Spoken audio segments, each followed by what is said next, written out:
Bom dia, irmãos. Paz e graça, amém? Sejam multiplicadas sobre todos. Eu queria desafiar você à atenção. Não se distraia. A palavra de Deus diz que a fé é para entrar naquilo que Deus já preparou. A fé não é para trazer Deus para o que a gente fez. A fé é para entrar no que Ele está fazendo. Amém? Muitas vezes nós estamos lidando com a nossa casa, com a nossa família, na expectativa de conseguir atrair a atenção de Deus para o que nós estamos fazendo. E aí nós temos uma expectativa de ser correspondido. Como se Deus fosse a resposta do que nós estamos pedindo. Você não tem essa sensação que você quer que Deus responda o que você está pedindo? Isso é correspondência. Então nós queremos que Deus corresponda. No entanto, Deus está nos chamando para ser responsáveis.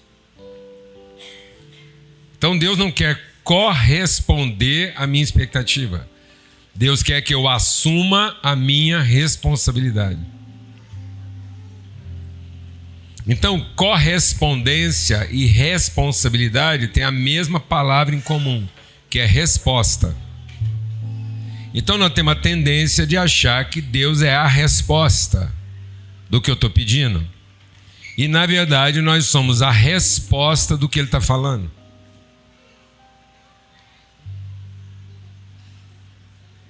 Então quando a gente finalmente parar de pedir, a gente vai ouvir o que Deus está conversando. E quando a gente ouvir o que Deus está conversando, então nós vamos responder ao que Deus disse. Então tudo começa, presta atenção, amado.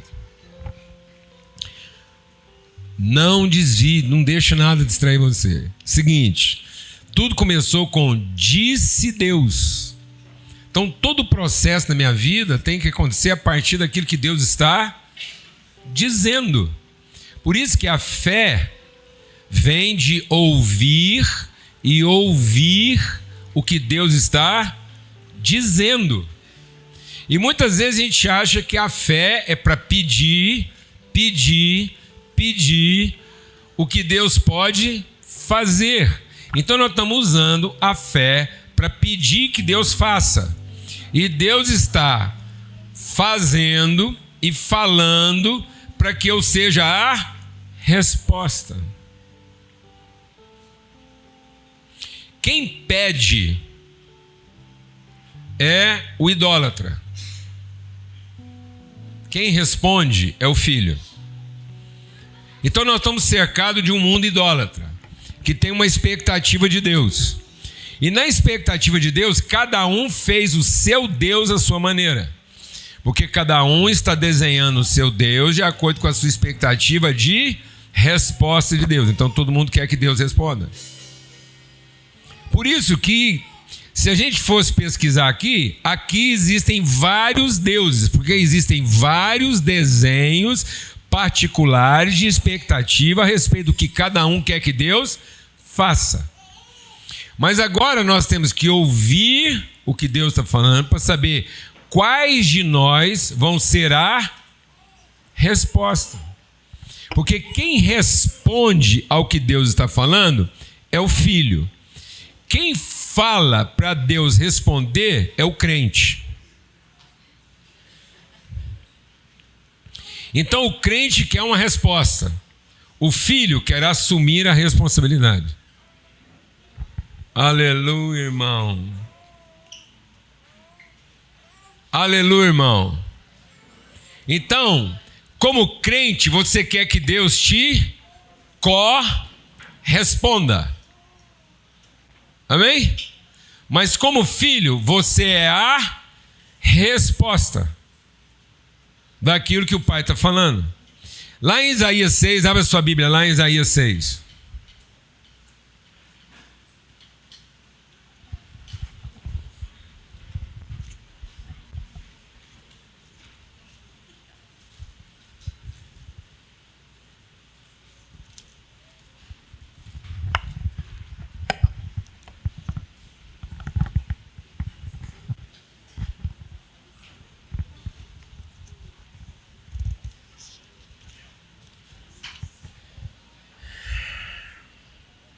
Seguinte.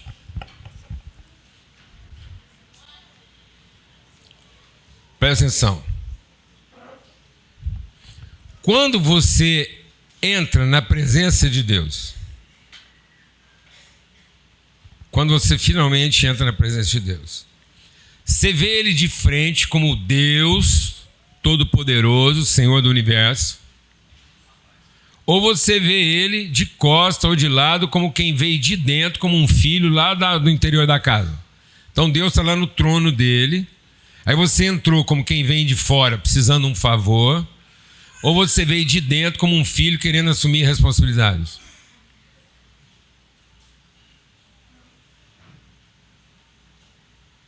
Se você vier de fora vendo Deus como quem quer uma resposta, o primeiro sentimento que você vai ter é que Ele vai te matar.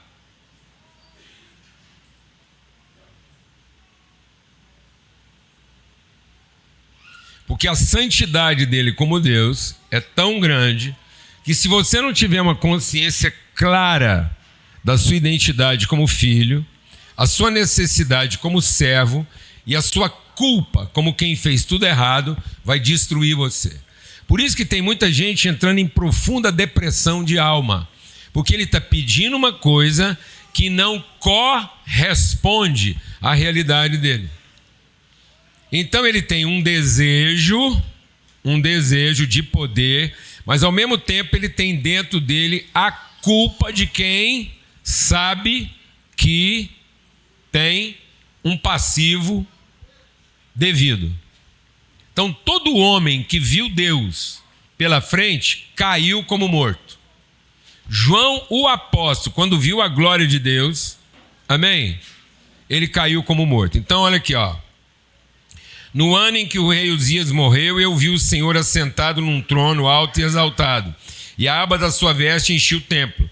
Acima dele estavam serafins, cada um deles tinha 6 asas. Com 2 cobriam o rosto, em suas cobriam os pés, com 2 voavam, e proclamavam uns aos outros: Santo, Santo, Santo é o Senhor dos exércitos. A terra inteira está cheia da sua glória.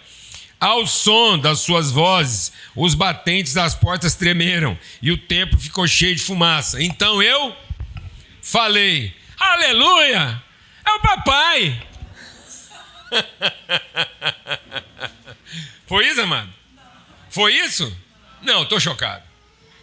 Mas era tudo que ele estava querendo ver, ué. Às vezes é tudo que você está pedindo, entrar na presença de Deus e falar: finalmente agora eu vou falar com Deus, e eu sou agora o primeiro da fila, e Ele vai me ouvir, não vai dar tempo de você falar. Porque o seu senso de morte, de culpa, vai acabar com você. E é isso que está causando uma esquizofrenia na cabeça de muitos crentes. De um lado, ele tem o mérito do devoto. De outro lado, ele tem a culpa do pecador. Ele tem o mérito de quem está rezando e fazendo a coisa certa, frequentando a igreja certa e fazendo o louvor certo. Mas do outro lado, ele tem a culpa de saber que a ficha dele é ruim. Então, se você lidar com essa menina como um devoto, você vai querer que Deus abençoe ela, porque no fim você está frequentando o culto certo e está fazendo a coisa certa. Mas por outro lado, você vai viver o resto da sua vida com medo de achar que alguma coisa do seu passado pode comprometer o futuro dela. E que se lá na frente você não está pagando. Isso está na Bíblia? Está na Bíblia. Vou te falar uma coisa. O melhor crente na época de Jó era Jó.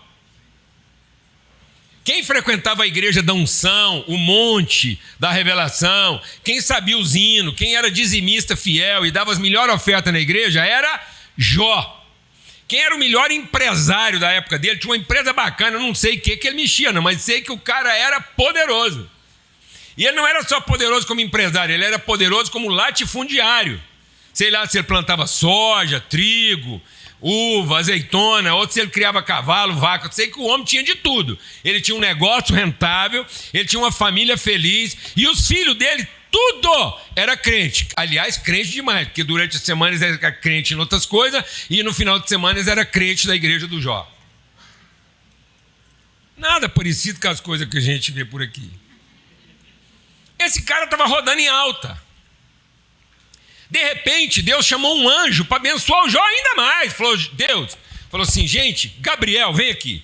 Gabriel, estou vendo o Jó, o cara é dizimista, é empresário, família feliz, está criando os filhos, cuida da mulher dele, os meninos dele tudo é crente, ele não falta num culto de domingo. Gabriel, vai lá e dá para ele 100 vezes mais do que ele já tem. Foi isso que aconteceu, Raul?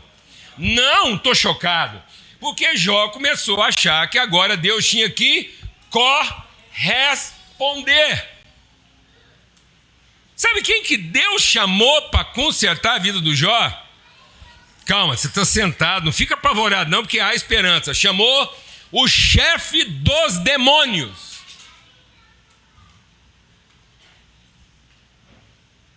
Para curar Jó de uma vez por todas da culpa e da presunção.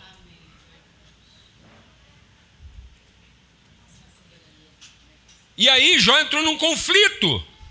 Porque qual era o conflito dele? Como eu falei para você. No fim, eu mereço que Deus me... Mas também, no fim, eu sei que alguma coisa pode pôr tudo. Sabe como é que esse cara vai terminar? Louco. Raspando as feridas da pele e sendo lambido pelos cachorros. E, aliás, não vai faltar cachorro em algum lugar que eu conheço para lamber as feridas dos donos. Porque os filhos não vão vir lamber as feridas, serão os cachorros.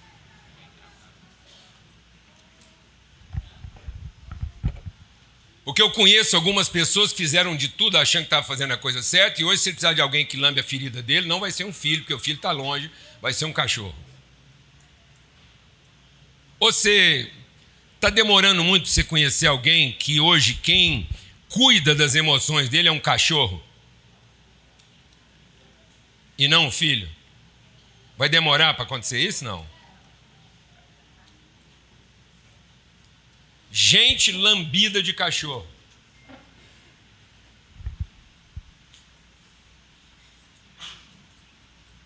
E o que o Jó era? Devoto de alguma seita? Frequentador de algum terreiro? Adorador de imagem? Não, ele era um crente. E aí, essa é a sensação do Isaías. Eu gritei, ai de mim, estou perdido, pois eu sou um homem de lábios impuros, vivo no meio de um povo de impuros lábios. Os meus olhos viram o rei. O que é que ele viu? O rei. O que é que ele não viu? O pai. O que é que ele viu? O rei. O que é que ele não viu? Ele não sabia que o rei era pai dele. Amém, amados? Então, buscar Deus sem saber que Ele é seu pai pode querer fazer você pensar que Deus vai corresponder a você como rei e não que você é a resposta a Ele como filho.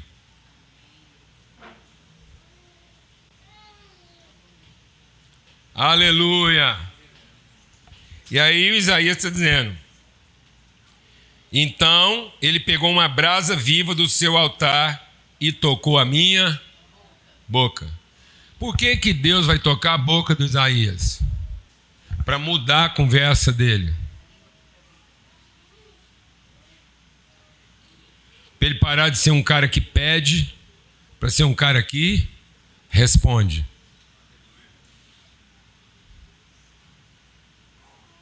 Sabe por que nossos lábios são impuros? Porque nós somos como parasitas. Dá.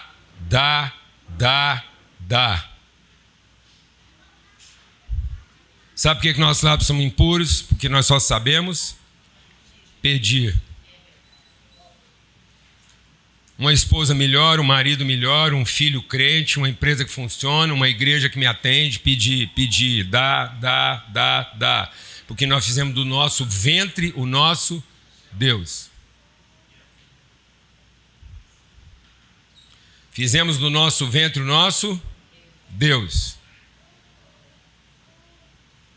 Então é isso. Deus compara a gente a uma parasita. O profeta diz: vocês se tornaram como filhos parasitas, que só sabem falar dá.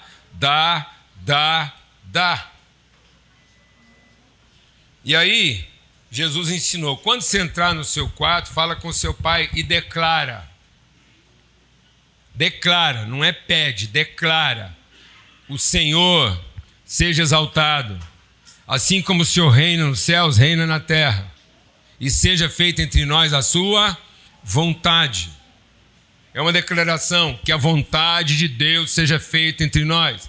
E para que a vontade de Deus seja feita entre nós, o pão nosso de cada dia, o Senhor dá. O pecado de cada um já está perdoado. E nós não vamos cair na tentação de pedir que o Senhor nos salve. Nós não vamos cair na tentação de achar que a vida é para ser salva, mas a vida é para ser oferecida.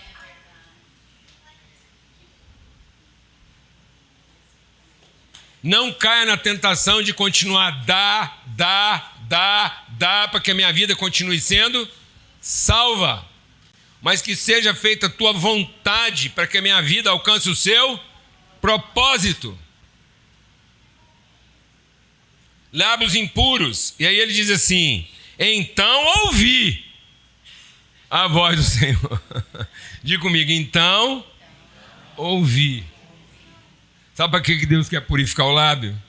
Porque a hora que a gente parar de falar dá, a gente finalmente vai ouvir.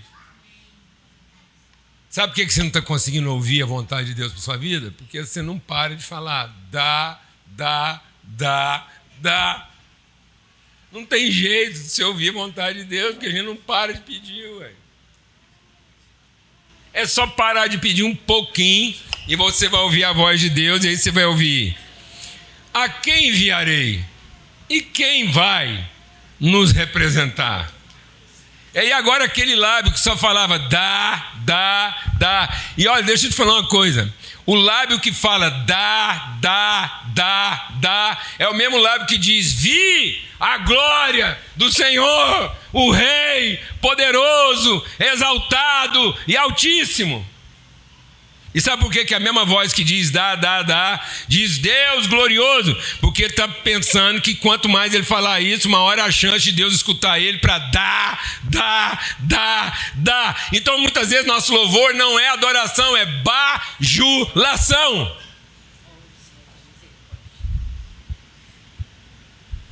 Nós nos tornamos bajuladores da divindade, pensando assim: se a gente acertar no culto, aqui é o lugar onde Deus vai dar.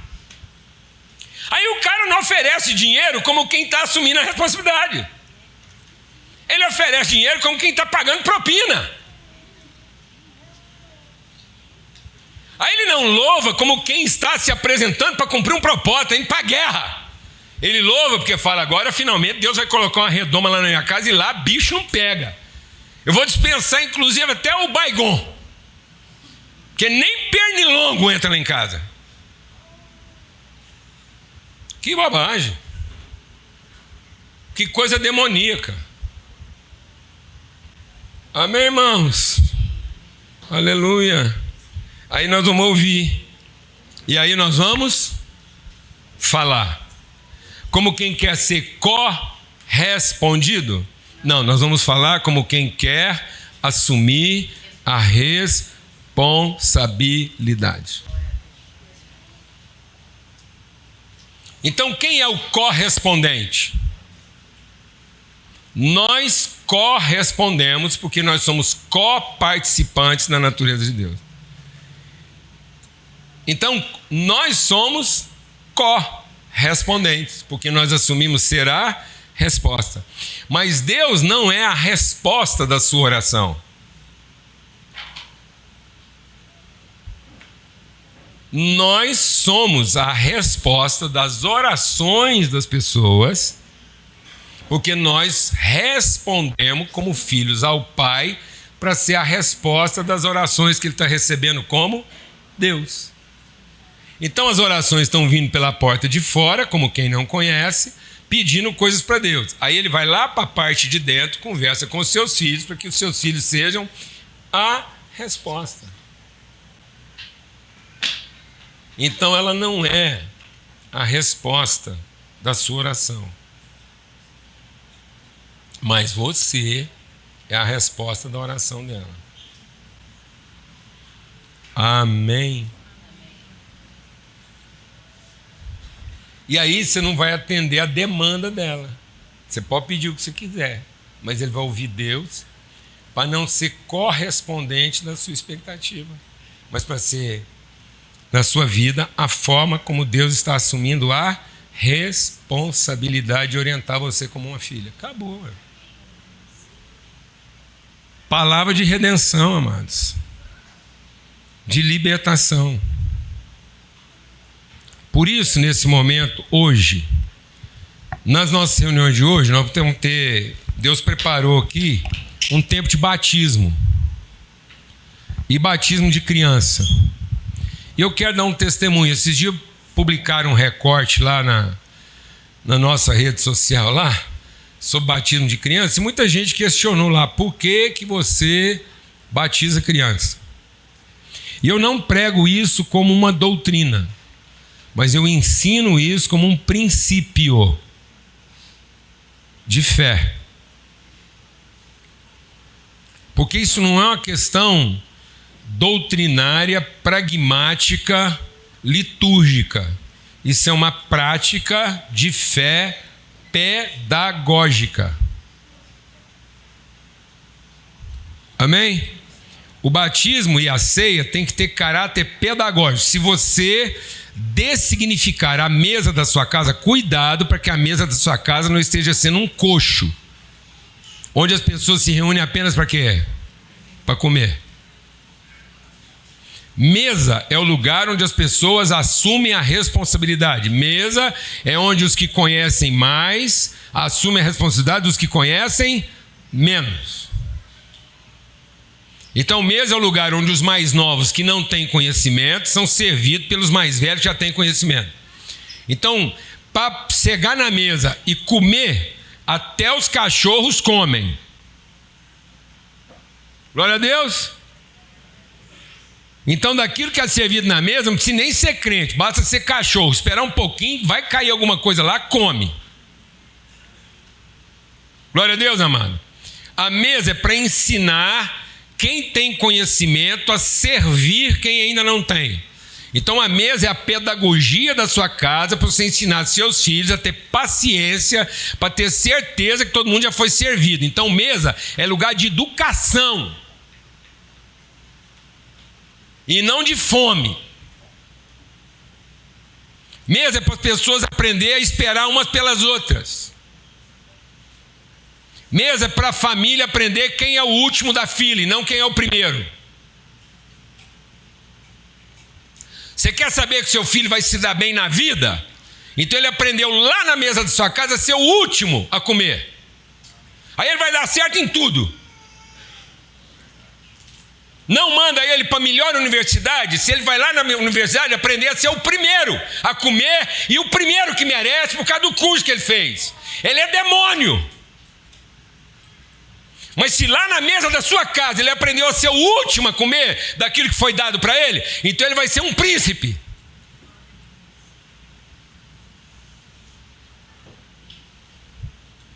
Você quer formar um príncipe para mudar o mundo? Lá na mesa da sua casa ele é o último a comer daquilo que era o direito dele. Você quer formar um demônio, filho de Satanás? Manda ele para Babilônia para ele ser um escravo merecedor de comida. E sabe qual é a primeira coisa que ele vai abrir mão? De ter filho.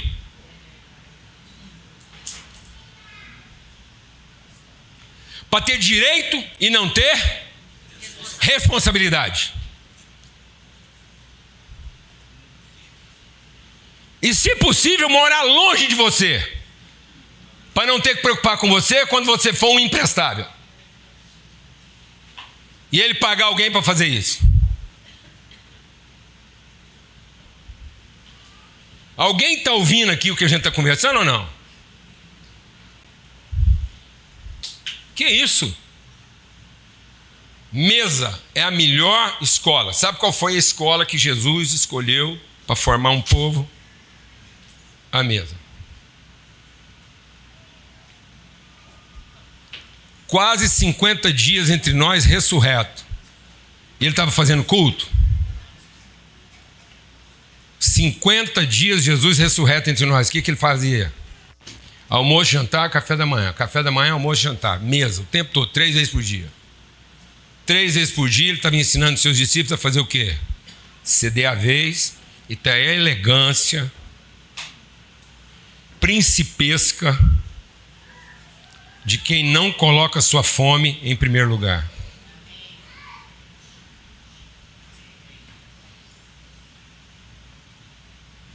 Jesus disse: sabe onde é que Cristo é traído? Cristo não é traído no culto. Cristo é traído na mesa. Amém, irmãos? Cristo está sendo traído na mesa. Por isso que Paulo diz assim: todas as vossas patologias, 1 Coríntios 11, todas as vossas patologias físicas, emocionais e espirituais estão associadas à sua relação com aquilo do que você se alimenta. Todas as suas patologias vêm da sua relação com a vida, da sua ansiedade de ter o problema resolvido. A pressa de comer primeiro. Amém, amados? E não a nobreza de servir primeiro. Glória a Deus. Então é para isso. E aí, a gente vai receber uma família aqui. Abra sua Bíblia lá em Mateus, no capítulo 6.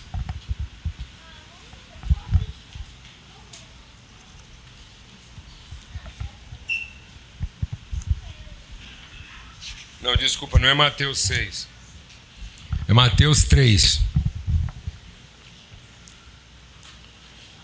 E diz assim: então Jesus veio da Galiléia ao Jordão para ser batizado por João.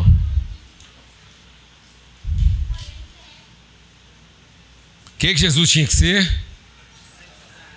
O que Jesus tinha que ser? Jesus tinha que ser batizado porque ele era pecador? Jesus tinha que ser batizado porque ele se arrependeu? Não? Por que Jesus tinha que ser batizado? Pelo mesmo motivo que ele foi levado ao templo para ser circuncidado. Pelo mesmo motivo que ele voltou ao templo aos 12 anos de idade para dizer: estou aqui para cuidar dos negócios do meu Pai.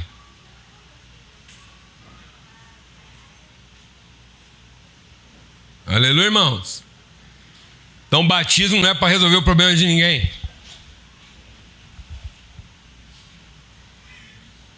Então está aqui, ó. Ele foi lá para ser batizado. E aí o pastor que estava lá no dia, João, Paulo, Raul, Enzo, Mateus, sei lá quem era o pastor daquele dia. Foi Deus de misericórdia, pela Nossa Senhora sua mãe. É o seguinte: eu é que tenho que ser batizado pelo Senhor. O Senhor vai ser batizado por alguém? E ele diz assim: ô João, menos. Escuta, João. Escuta só um pouquinho. Convém que você faça para se cumprir a justiça. Batismo não, deixa Deus ministrar o seu coração. Batismo não é uma questão de juízo. Batismo é uma questão de justiça. Batismo estava no lugar de juízo enquanto não havia revelação da justiça. Batismo é para que a justiça se estabeleça e não para que o mérito seja alcançado. Então, até a revelação de Cristo, o batismo era uma questão de juízo. Eu era um pecador, estou arrependido, estou me batizando agora por uma questão de juízo. Então, o batismo de João era um batismo de arrependimento. Mas o batismo que Jesus representa é um batismo de justiça, é um batismo de palavra empenhada, não é um batismo de mérito merecido, é um batismo de virtude concedida. O batismo de Jesus não é um batismo de serviço, o batismo de Jesus é um batismo de família. Porque o que aconteceu? Aí, logo que Jesus saiu da água, presta atenção. E aí o João se submeteu, assim Jesus foi batizado, saiu da água. Naquele momento, assim que aconteceu o batismo, o céu se abriu. E Jesus foi para o céu, porque agora ele é batizado, e aí só vai para o céu depois que for batizado. Amém, irmão? Porque hoje o povo batiza para poder o quê?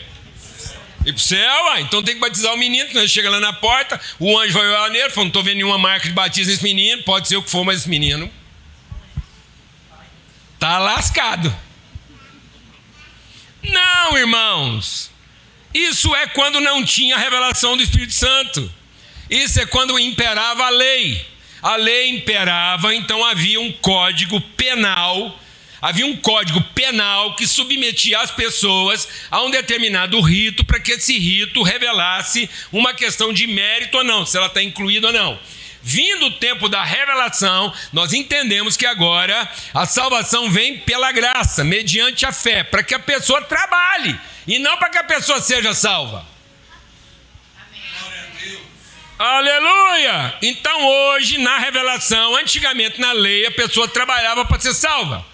Agora, na revelação da graça, ela entende que ela já foi salva para poder trabalhar. Então, para que essa menina não passe o resto da vida dela querendo ser correspondida e fazer alguma coisa pela própria salvação, o batismo pelo Espírito é para que ela finalmente encane que você não é filho desses dois, você é uma filha de Deus, entrega aos cuidados dele, para que você possa ter paz e não ter medo de que o que eles fizeram de errado vai complicar você, e nem ter a presunção de achar que o que eles fizeram de certo é a sua culpa de ter que continuar fazendo. Amém? Pronto, você está livre, você é uma filha de Deus, está sendo bem criada e batizada nesse espírito de adoção, você pode agora trabalhar. E não ficar ocupado em querer ser o quê? Salva. Porque se você for trabalhar para ser salva, você vai ser escravo, não interessa o tamanho do salário que eles vão te pagar. Porque quem trabalha para ganhar alguma coisa, achando que o que ele ganha trabalhando é o que vai salvar ele no futuro, tem nome, chama-se escravo. Filho não trabalha para guardar alguma coisa para que aquilo salve ele no futuro. Filho trabalha para ter certeza que quando ele for embora, ele conseguiu administrar bem tudo que o pai entregou para ele entregar para os irmãos.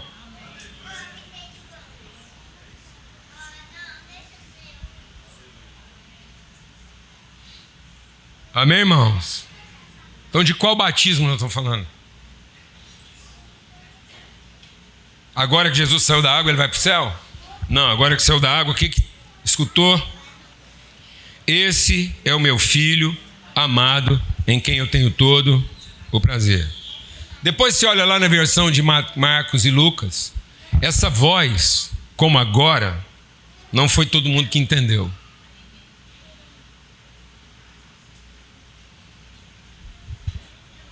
Então, nem mesmo no batismo de Jesus, operado por João Batista, muita gente não entendeu o que estava acontecendo, porque até aquele momento todo mundo ainda achava que o batismo era para arrependimento e não para reconciliação. Quando a gente batizou essas crianças, é para reconciliar essas crianças ao seu propósito, para que todas elas, e principalmente nós, sabemos que você está hospedando um filho de Deus, e que você não tem que ficar rezando pelas necessidades dela para que Deus corresponda as suas expectativas a respeito dela, mas que Deus, que você seja a resposta de Deus em favor da vida delas, para que elas possam cumprir o seu propósito. Amém, irmãos? O batismo é para que a mesa faça sentido. A mesa é para que o batismo faça sentido. Eu quero concluir isso dizendo o seguinte: o povo hoje não está vivendo uma crise de necessidade. Seus filhos não vão ter crise de necessidade. O povo não está vivendo uma crise de oportunidade. E o povo não está vivendo uma crise de risco, de proteção. O diabo vai fazer você pensar que o problema das pessoas é a necessidade que elas têm de ter comida.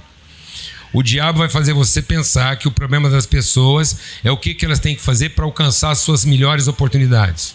E o diabo vai fazer você pensar que tudo que você tem que fazer é rezar para que Deus proteja seus filhos. Isso é a tentação do deserto. Mas isso são problemas. Essas são as tribulações. Jesus diz, nessa vida vocês vão ter o quê? Tribulações. Porque a terra que Deus mandou a gente ocupar, ela já está previamente ocupada de inimigos.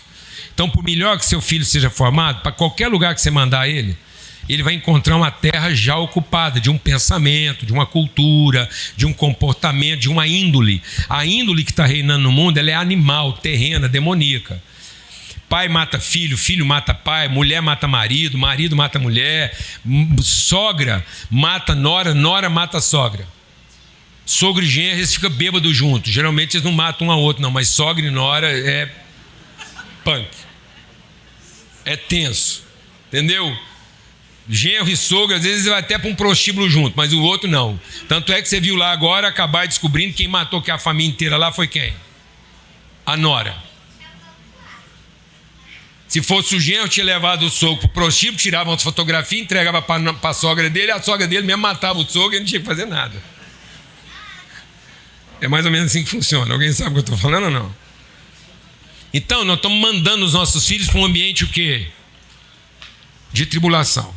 Se eles não souberem que são filhos, os problemas deles vão virar crise.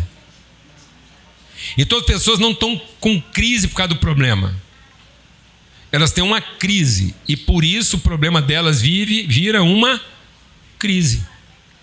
Então o problema dela agrava a crise dela se ela não resolver a crise. A crise dela é uma crise de identidade. Ela não sabe que é filho. Porque ela foi ensinada desde a casinha dela lá que ela só se tornaria filho se ela merecesse isso. E aí ela veio para a igreja, o povo reforçou isso. Falou assim para você, ó menina, é o seguinte, você vai frequentando com a gente aqui, vai lá no resenha, participa, faz as coisas, tá bom? Vem nos cultos, mas nós só vamos tratar você como filha mesmo e falar que você é crente o dia que você mesmo quiser ser batizada. Até lá você é uma agregada, você é filha de criação. A gente pode até saber quem é a sua mãe, mas não sabe direito quem é seu pai.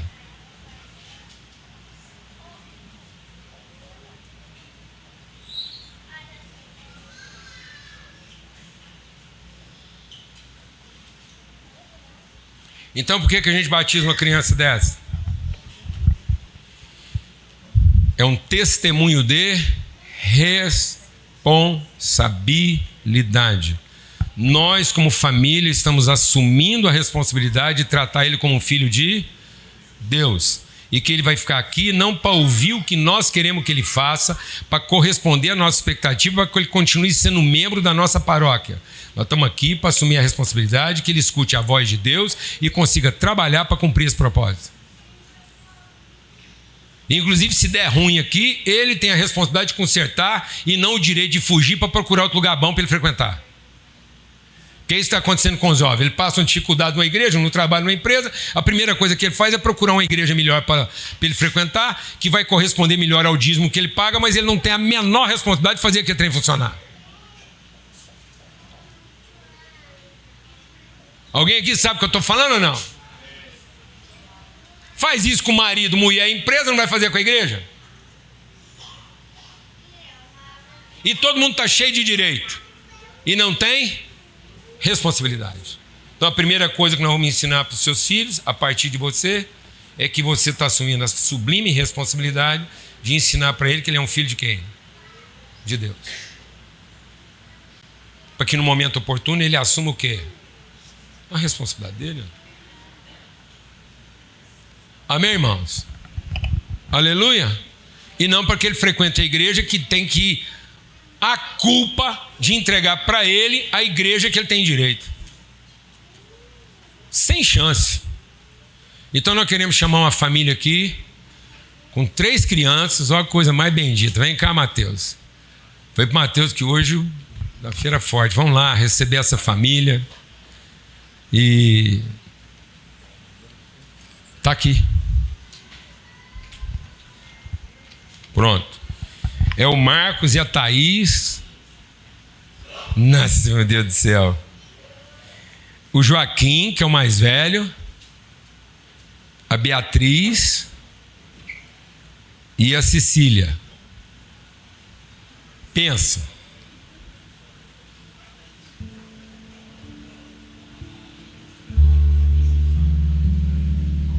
Se alguém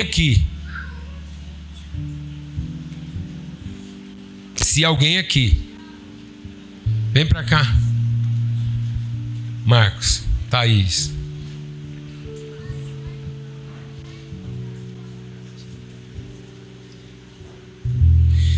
as pessoas às vezes elas não entendem. Pode deixar ali, então. As pessoas às vezes não entendem direito como é que funciona o nosso coração e o nosso processo pedagógico aqui. Eu quero dar um testemunho para você, Marcos e Thaís.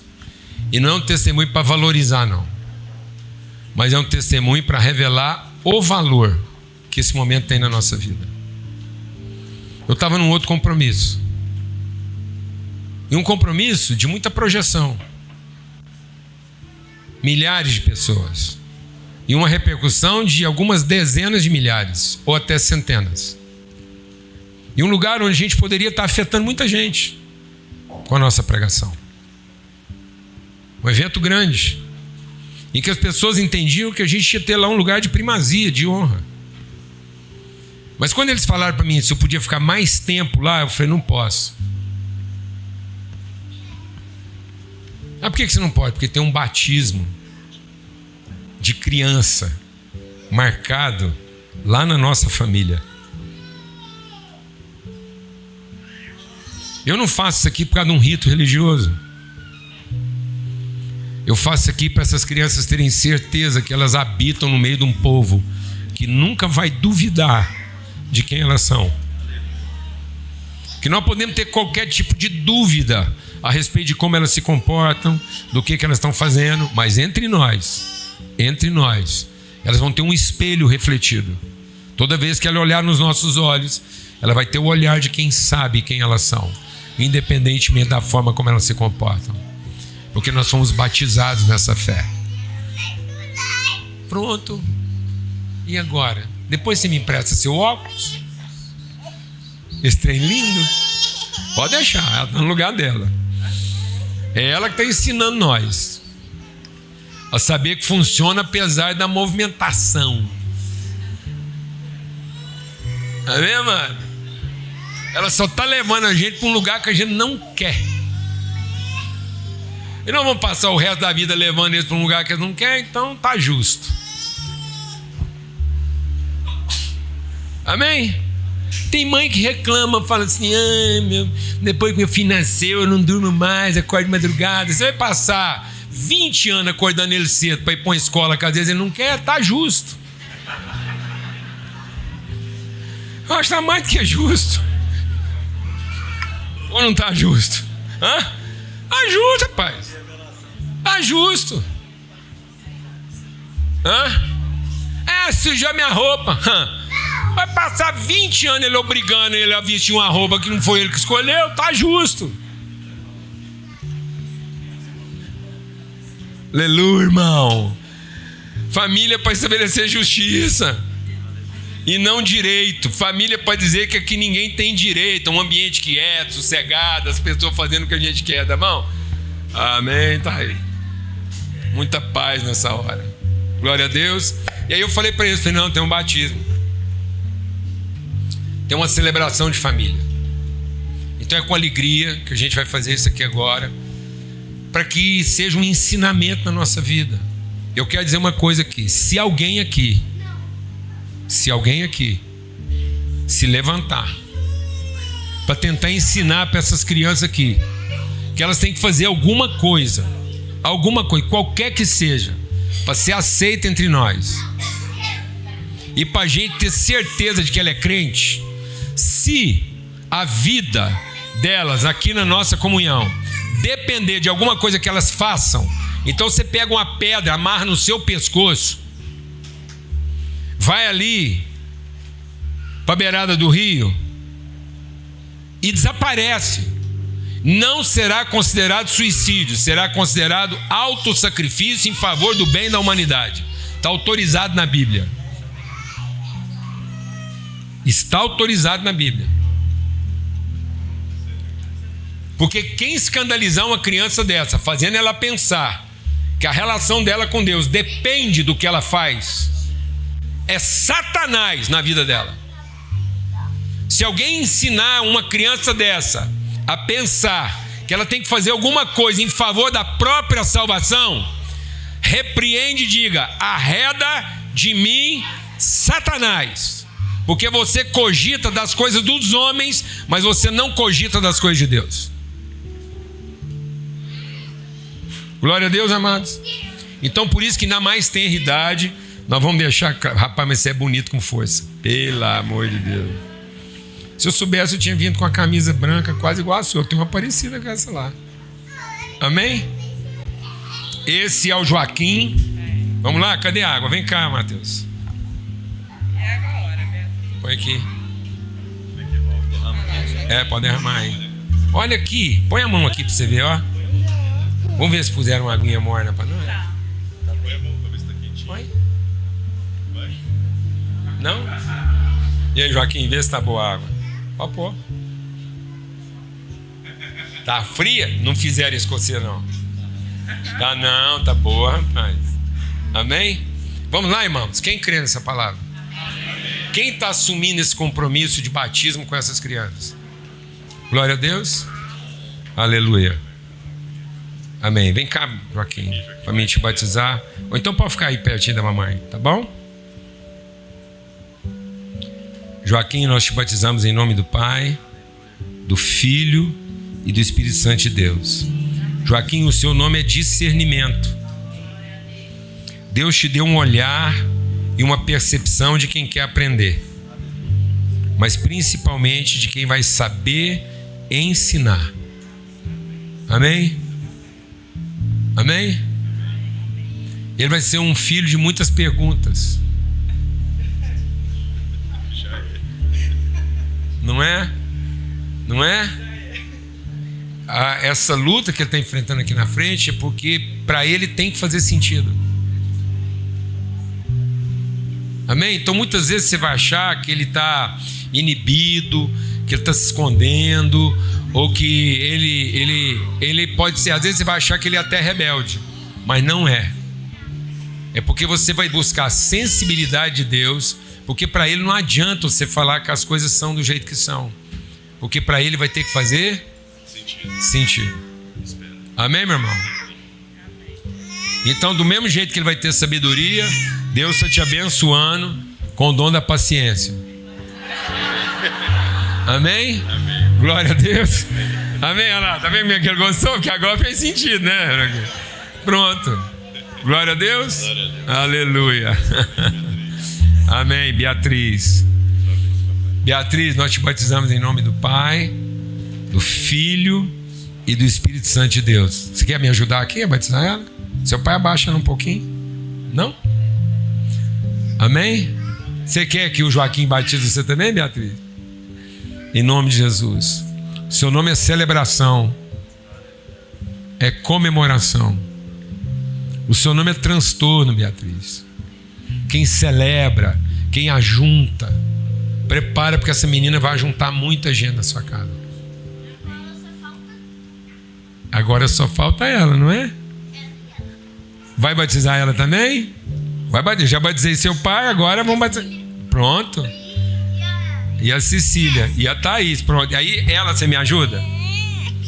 Eu vou batizar mais uma, depois você me ajuda, tá bom?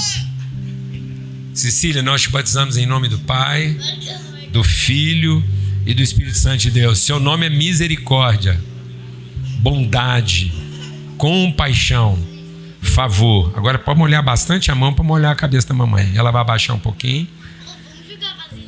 Não, a vontade era essa, mas nós vamos nos conter, tá bom? Só molha igual eu aqui, ó, enche bastante, vamos lá. Porque o certo mesmo era jogar a vasilha toda, mas sua mãe tá de roupa branca, não vai funcionar. Vem cá, pode pôr a mão, vamos junto aqui, ó. Pronto. Ajuda ele aqui, segura aqui pra ele, ó. Você enfia a mão. Dá, porque enfia, enche assim, ó, mas enche assim, ó. Thaís, nós te batizamos em nome do Pai. Vai lá. Em nome do Pai, do Filho e do Espírito Santo de Deus. É isso mesmo.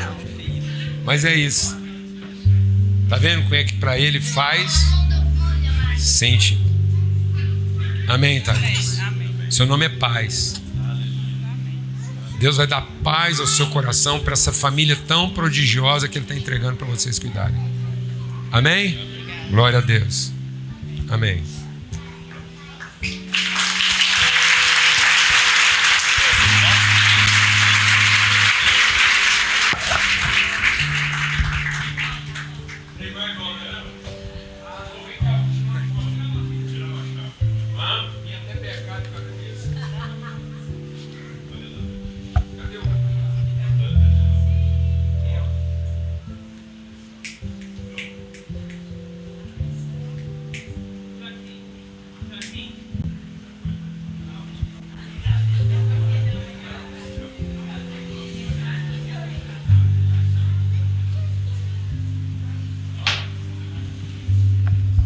Aleluia.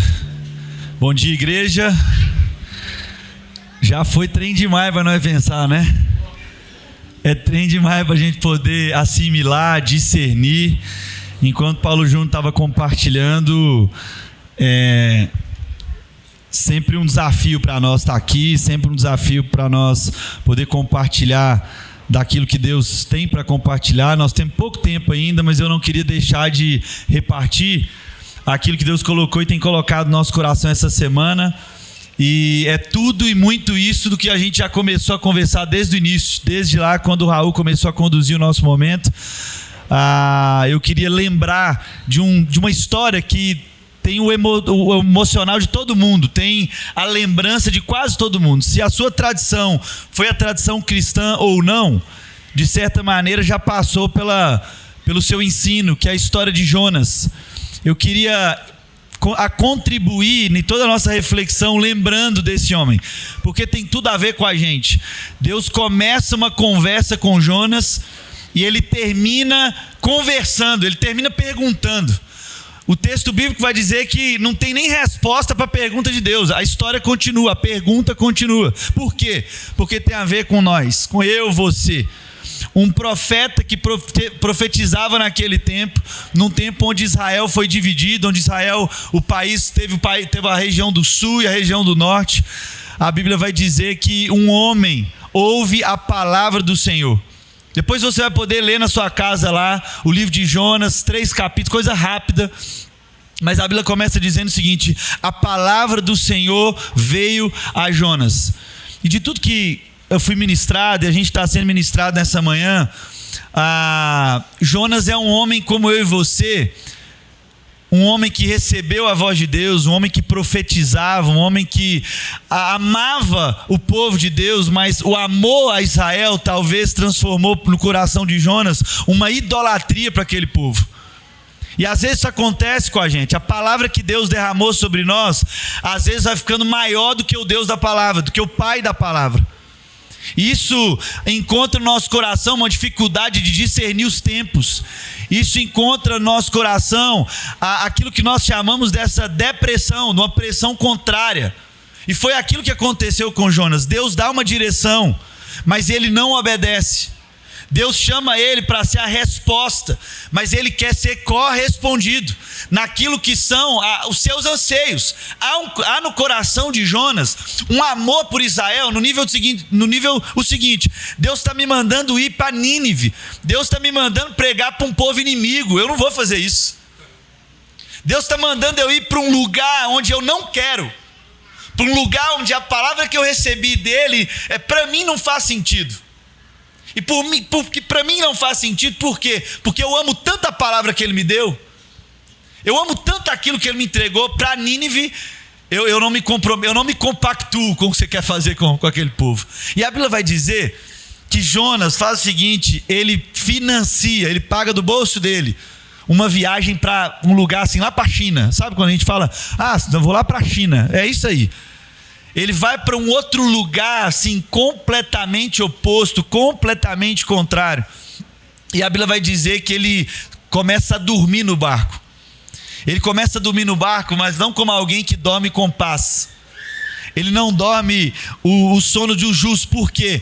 Porque há no coração de Jonas o entendimento que a palavra que ele recebeu e que o compromisso que ele tem com a palavra que ele recebeu é um compromisso de juízo e não um compromisso de justiça. Aquilo que nós estamos ouvindo essa manhã é muito sério e impacta a nossa vida, porque como Jonas, nós também temos as nossas Nínives. Como Jonas, nós também temos aquele lugar que nós não queremos ir, aquele tipo de gente que nós não queremos amar. Mas o grande problema quando o coração do juízo ele entra para a nossa vida, onde a gente quer andar com quem a gente gosta, onde a gente quer ir para onde a gente acha que tem que ir, sabe o que acontece? A nossa vida reduz. Aquilo que o evangelho é para ampliar, quando nós vamos para esse coração e nós não queremos ir nas Nínives que Deus está mandando a gente ir, o nosso mundo apequena demais. O evangelho é o sopro de quem vê a vida sem fronteira. O próprio apóstolo Paulo vai dizer para o povo ali de Éfeso, dizendo o seguinte: em Jesus não há mais barreira, em Jesus não há mais muro, não há mais separação.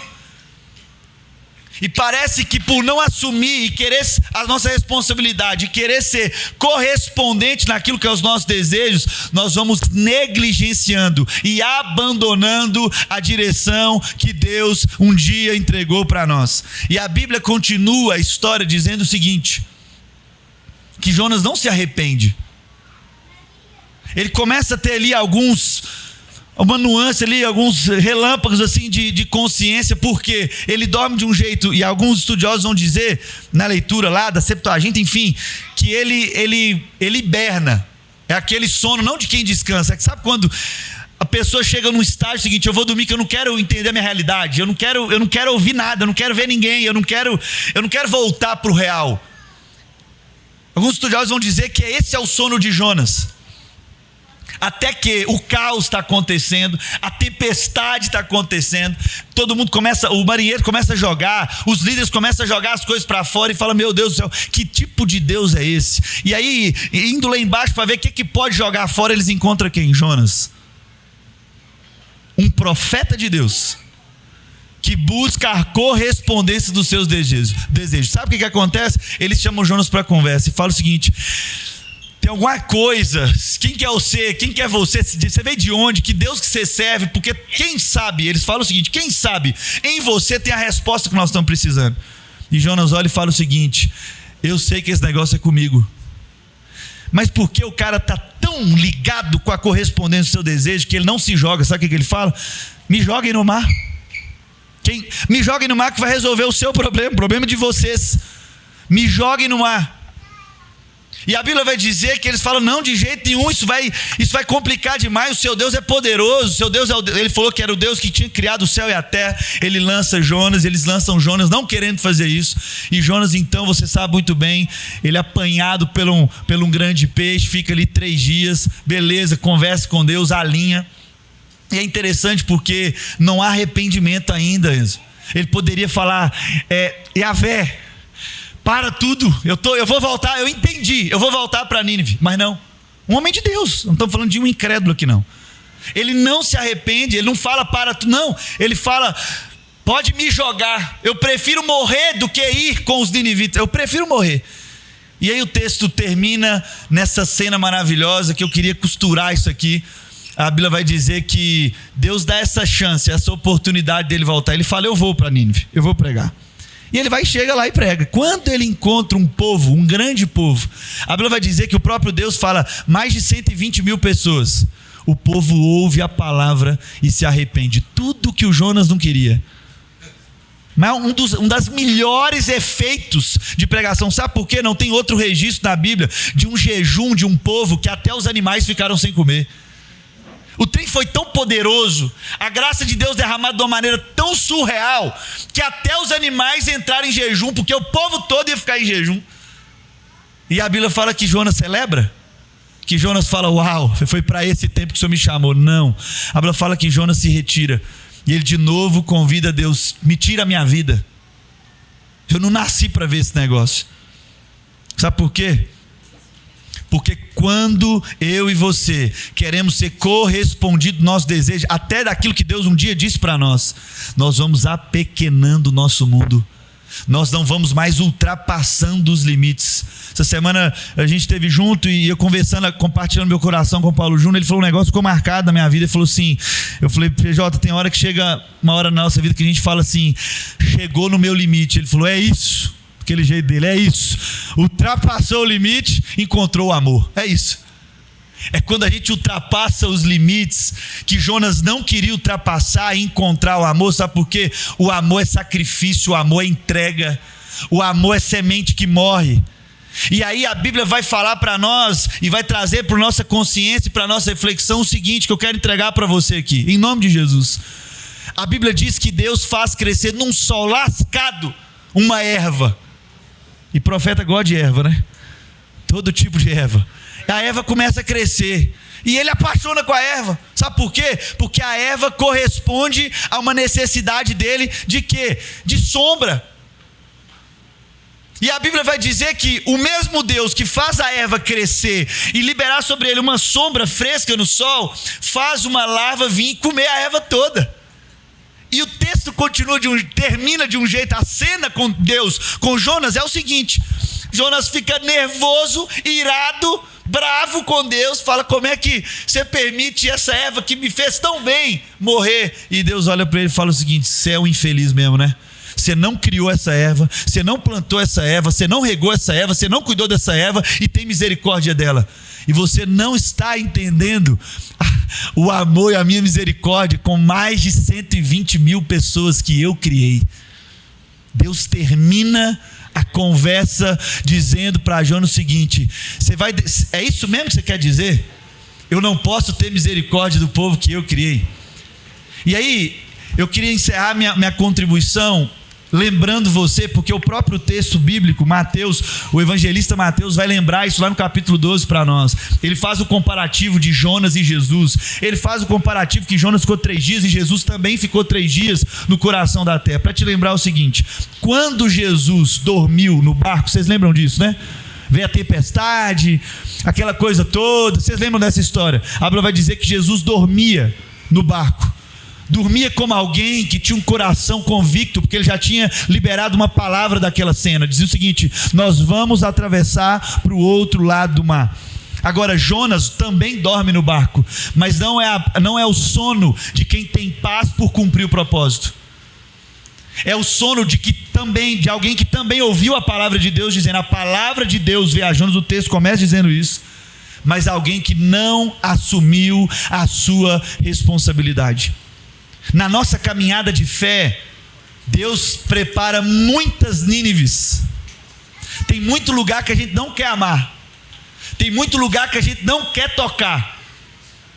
Porque isso vai apequenando o nosso mundo. E a gente para de ver como Deus vê, a gente para de tocar como Deus toca, e a gente para de amar como Deus ama.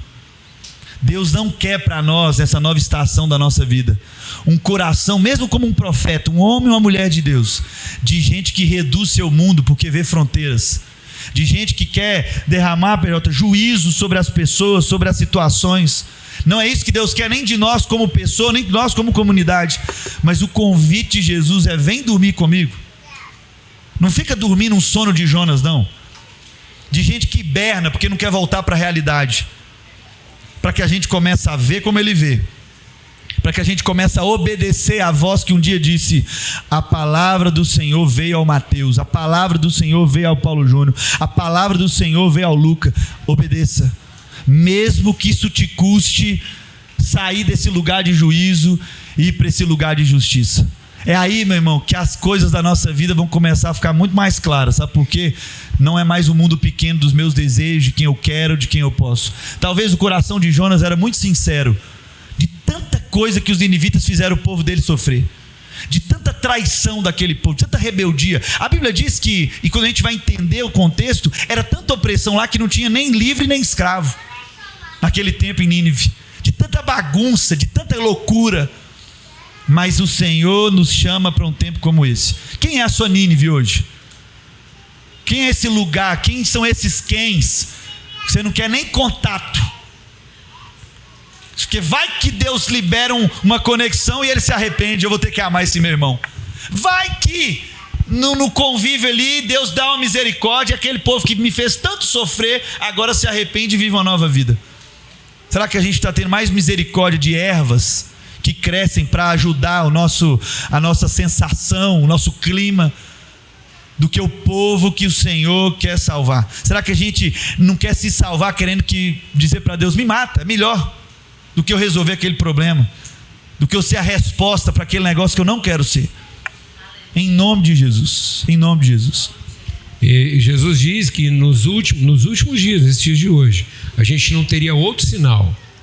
O sinal profético dos dias de hoje seria o sinal de Jonas. E também diz que a unção profética nos dias em que o sinal profético é Jonas seria de Elias. E o sinal de Elias é: então converta. Nesse contexto de caos, de Jonas, de luta, de crise, a partir do próprio profeta, nesse ambiente de crise, de quem merece, quem não merece, se é direito, se não é. Nesse ambiente, então tem que ter a unção de Elias. Então, o sinal é o de Jonas, mas a unção é de Elias. Então, nesse ambiente, seja como um pai que adota um filho, seja como um filho que adota um pai. Porque se o evangelho não for para ser a adoção da família, nós não vamos libertar o mundo da sua maldição. Culto não vai libertar o povo da maldição. Oferta não vai libertar o povo da maldição. Rito religioso, louvor, liturgia não vai libertar o povo da sua maldição. O que vai libertar o povo da sua maldição é nós nos batizarmos uns aos outros no Espírito. E quando a gente batiza no Espírito, o Espírito declara: nós somos família de Deus. Então o batismo da igreja hoje não é o batismo do rito para dizer quem tem direito de participar da bênção, nem de ir para o céu. Mas o batismo é quem é parte da família que está assumindo a responsabilidade de cuidar da terra. É isso. E isso é tão grave, amados, que olha o que aconteceu. A gente não conversou nada. O batismo que Jonas praticou em Nínive era um batismo o quê? Infantil. Sabe por quê? Porque Deus falou assim para ele: Jonas, abre o olho, esse povo é como uma criança. Eles são crianças, eles não sabem separar a mão direita da mão esquerda. Deus, mas nós vamos resolver isso. Nós vamos ensinar eles a ter duas mãos direitas. Aí eles vão ser tudo mão direita. Ou nós vamos ensinar eles, nós vamos fazer um negócio e nós vamos fazer um andrógeno, uma mutilação. Nós vamos cortar as mãos esquerdas de todo mundo vai ter só a mão direita. Ou então nós vamos cortar as mãos direitas de todo mundo e todo mundo vai ter só a mão esquerda. Meu Deus! Isso é ignorância. Isso é patologia de quem ainda acha que as coisas são realizadas pela mão.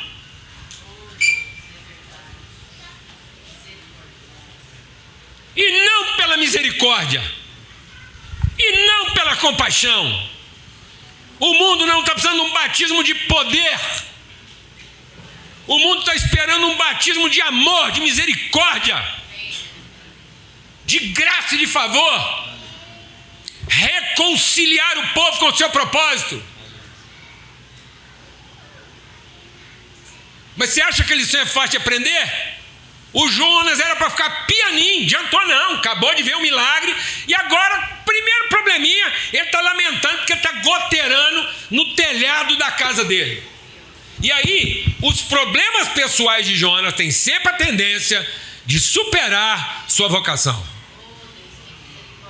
Porque no fundo, esse homem crente, que quer que Deus corresponda à crendice dele, é uma pessoa que só está procurando uma coisa: conforto na terra enquanto ele está esperando o céu.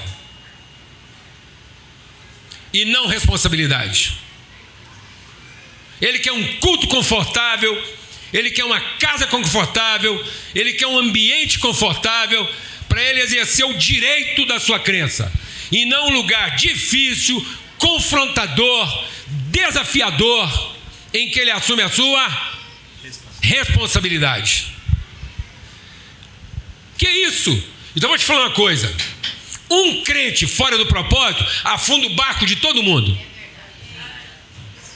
Um filho de Deus cumprindo o seu propósito de servir na mesa para os seus inimigos salva os ocupantes do barco, ainda que todo o barco se perca, porque ele nunca estava lá para salvar o barco,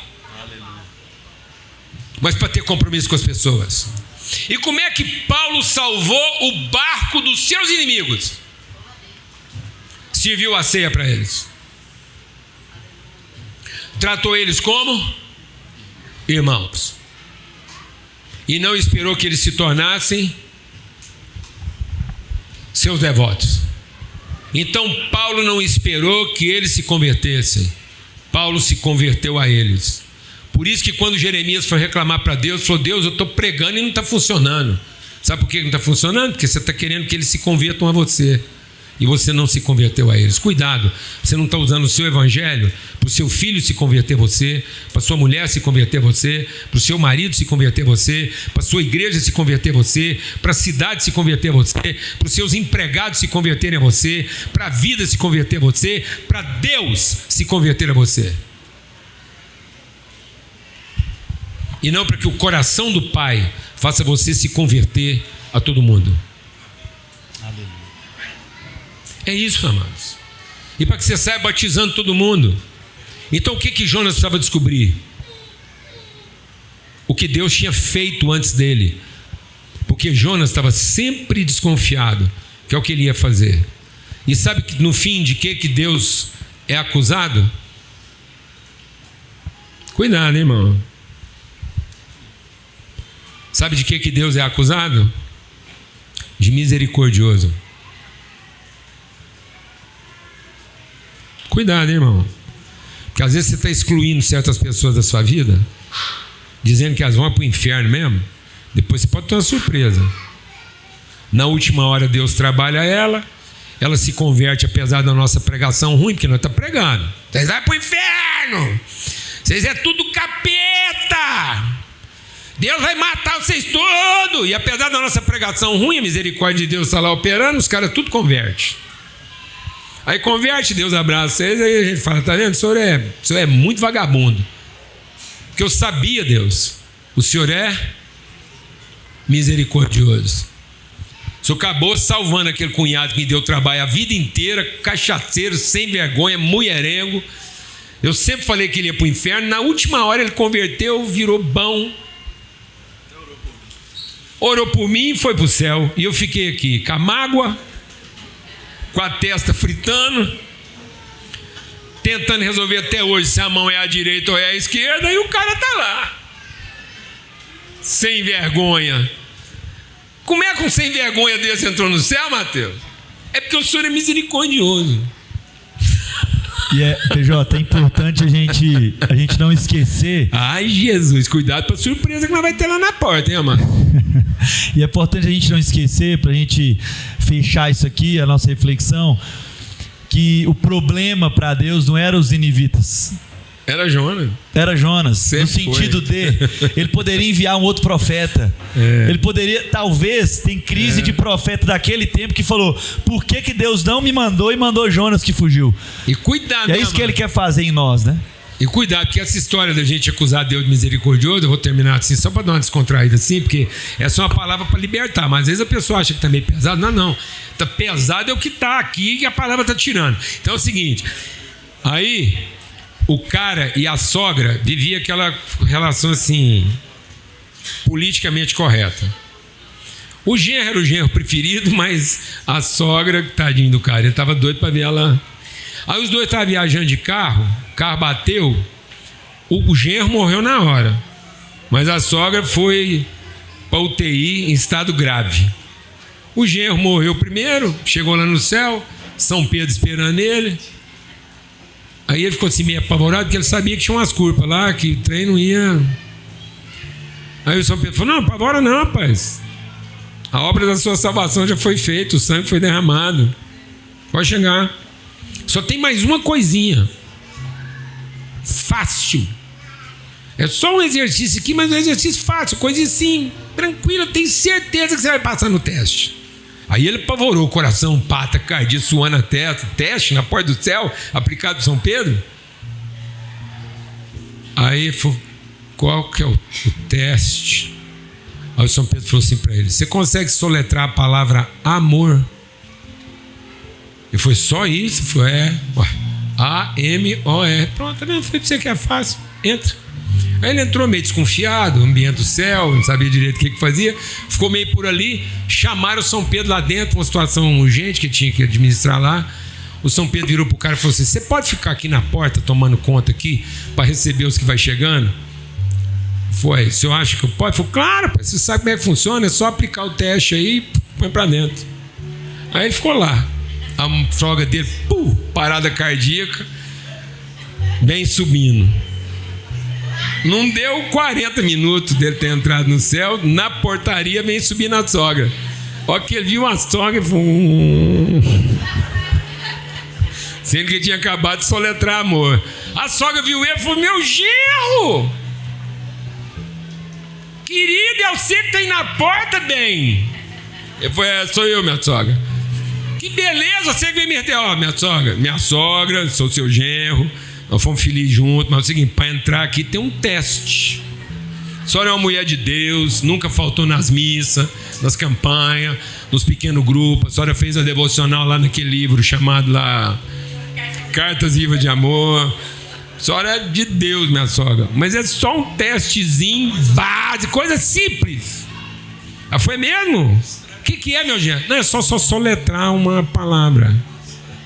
Foi, Não, eu sou escritor, eu sou boa de português. Qual que é a palavra? Eu falei assim: Arnold Schwarzenegger.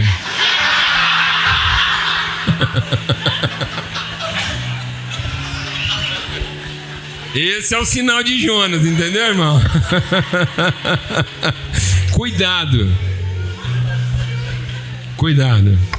Porque Deus nos recebeu com coisas muito simples e nós estamos complicando para as pessoas. E não porque nós queremos vê-las salvas, mas porque nós queremos ter uma vida mais tranquila. Amém? No amor do Pai, na graça bendita do seu Filho e na comunhão do Espírito Santo de Deus. Amém? Lembre-se que aqui nós temos uma responsabilidade. Nossa contribuição aqui não é para receber mais, é para ser honesto a respeito de tudo aquilo que a gente já recebeu. Tá bom? Coloca o Pix aí pra gente, para quem... Daniel. Glória a Deus. Vamos em paz. Batize em nome do Pai, do Filho e do Espírito Santo.